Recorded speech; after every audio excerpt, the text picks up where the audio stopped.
হাসিনা দিল্লিতে নির্জন বাড়িতে আছেন, সুযোগ নেই বাইরে যাওয়ার। 5ই আগস্ট দিল্লির হিন্ডন বিমান ঘাঁটিতে হাসিনাকে বহনকারী বিমান অবতরণ করে। এরপর তার নিরাপত্তার দায়িত্ব নেয় ভারতীয় বাহিনী। আন্তর্জাতিক পুরস্কারপ্রাপ্ত অনুসন্ধানী সাংবাদিক সেলিম সামাদ ভারতীয় সংবাদ মাধ্যম নর্থ ইস্ট নিউজে লেখা এক প্রতিবেদনে দাবি করেছেন, শেখ হাসিনা দিল্লির কাছাকাছি একটি বিমান ঘাঁটির নিরাপদ বাড়িতে আছেন। সেখান থেকে তিনি কারো সঙ্গে যোগাযোগ করতে পারছেন না। সেলিম সামাদ তার প্রতিবেদনে এক অজ্ঞাত সূত্রের বরাতে লিখেছেন, সূত্রটি নিশ্চিত করতে পারেনি 5ই আগস্ট শেখ হাসিনা যখন হিন্ডন বিমানবন্দর ঘাঁটিতে যান তখন তাকে গৃহবন্দী করা হয়েছিল কিনা। তবে সূত্রটি নিশ্চিত করেছে, প্রধান উপদেষ্টা ডক্টর ইউনূস শপথ গ্রহণের পর মোদির সঙ্গে যখন প্রথমবারের মতো টেলিফোনে কথা বলেন, এরপর হাসিনাকে একটি নিরাপদ বাড়িতে নিয়ে যাওয়া হয়। মোদি ইউনূসের কথোপকথনের কয়েক ঘন্টা পর হাসিনার যোগাযোগের সব ডিভাইসে বিঘ্ন ঘটে। এরপর থেকে তিনি আর কারো সঙ্গে যোগাযোগ করতে পারছেন না। সূত্রটি আরও জানিয়েছে, হাসিনার ওই বাড়ির বাইরে যাওয়ার অনুমতি নেই, এমনকি ঘাঁটির ভেতরে সেনাদের জন্য থাকা একটি সুপার শপেও যাওয়ার সুযোগ পান না তিনি।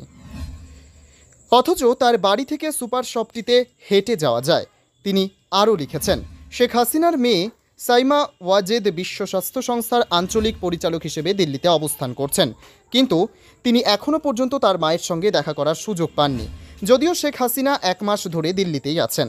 শেখ হাসিনা যখন ভারতে পালিয়ে যান তখন ছেলে সজীব ওয়াজেদ জয় জানান তিনি দিল্লিতে গিয়ে মায়ের সঙ্গে দেখা করবেন, কিন্তু জয়কে দিল্লিতে আসতে বারণ করা হয়, কারণ তিনি এসে দেখা করতে পারবেন না।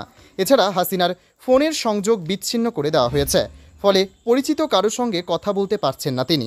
হাসিনাকে যে নির্জন বাড়িতে রাখা হয়েছে সে ব্যাপারে তার ছেলে মেয়ের নীরবতা স্পষ্ট। এই সাংবাদিক আরও লিখেছেন, হাসিনার সঙ্গে দিল্লিতে আছেন তার বোন শেখ রেহেনাও। যদিও রেহেনা ব্রিটিশ নাগরিক, কিন্তু তিনি শেখ হাসিনার সঙ্গে সেখানে আটকে গেছেন। তিনি জানিয়েছেন, শেখ রেহেনার মেয়ে টিউলিপ সিদ্দিক যুক্তরাজ্যের আইনসভার সদস্য এবং জুনিয়র মন্ত্রীর দায়িত্ব পালন করছেন। তিনি যুক্তরাজ্যের সরকারকে তার খালা হাসিনা এবং মা রেহেনাকে সাহায্য করার জন্য কোনো অনুরোধ করেননি বলে প্রতীয়মান হচ্ছে। তবে টিউলিপ নয়াদিল্লির ব্রিটিশ হাইকমিশন থেকে কোনো সহায়তা চেয়েছেন কিনা বিষয়টি স্পষ্ট নয়।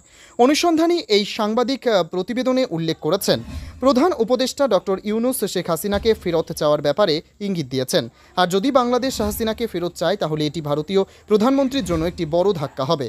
তিনি লিখেছেন, যদি বাংলাদেশের অনুরোধের পরও ভারত হাসিনাকে ফেরত না দেয় তাহলে তাদের যে ভাবমূর্তি ক্ষুণ্ণ হবে সেটি তারা কিভাবে কাটিয়ে উঠবে এখন বলা যাচ্ছে না।